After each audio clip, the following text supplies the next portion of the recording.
ખાસ સબસ્ક્રાઈબ કરી લેજો. તો ચાલો આપણે વિડીયોની શરૂઆત કરીએ. સૌપ્રથમ તમારે બેકગ્રાઉન્ડની જરૂર પડશે, તો બેકગ્રાઉન્ડ આપણે લઈ લઈશું. આપણે માપી લીધું, ત્યારબાદ આપણે એક બેકગ્રાઉન્ડ લઈશું. બેકગ્રાઉન્ડ મેં ઓલરેડી ડાઉનલોડ કરેલું છે, તો આપણે લઈ લઈશું. તમે પણ ડાઉનલોડ કરી લેજો. આપણે બેકગ્રાઉન્ડ લઈ લઈશું. આ પ્રકારનું છે કાંઈ આ રીતના કટ કરી લઈએ, આ રીતે. ત્યારબાદ તેની સાઈઝ ફૂલ કરીશું, આ રીતે. આ રીતે આપણે સાઈઝ ખેંચીને વધારી દઈશું, આ રીતે. ત્યારબાદ જે આપણે પીએનજી બનાવ્યા છે તે લઈ લઈએ.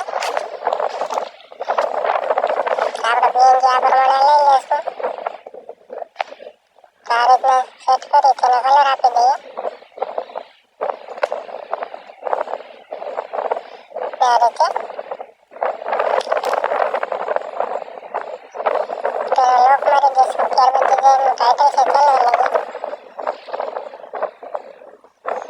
આપણે જેનું ટાઇટલ આ રીતના લઈ લીધું છે, સાઈઝ નાની કરી લઈએ, અહીં રાખી દઈશું આ રીતે. આ રીતના તમે કલર પણ ચેન્જ કરી શકો છો.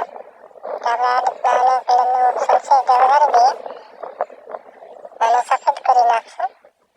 તમે બીજા કલર પણ રાખી શકો છો,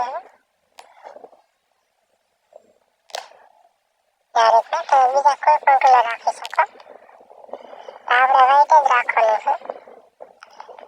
અને મિત્રો, વિડીયો બનાવવામાં બહુ વાર લાગે છે, પોસ્ટર બનાવવામાં વાર લાગે છે, તો પ્લીઝ આ ચેનલને સબસ્ક્રાઈબ કરી લાઈક કરી દેજો. અને હવેનો વિડીયો કયા પોસ્ટર ઉપર જોઈ છે તે પણ ખાસ કોમેન્ટ કરી દેજો, જેથી તમને પણ ફાયદો થાય અને મારે સરળથી પોસ્ટર બની જાય. આ રીતે 4 કેટેગરીવાળી પેન્સિલ લઈ સાઈઝ નાની કરી લેશું. તેને આ રીતના લોક મારી જે આપણે છે ગુજરાતી ગીતના પોસ્ટર એડિટિંગ કરતા શીખો તો મારું છે હું લઈ લઈશ.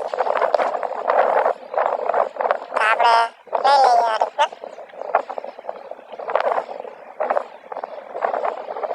આ રીતે લઈ લઈશું, અહીં નાખી દઈશું સાઈડમાં.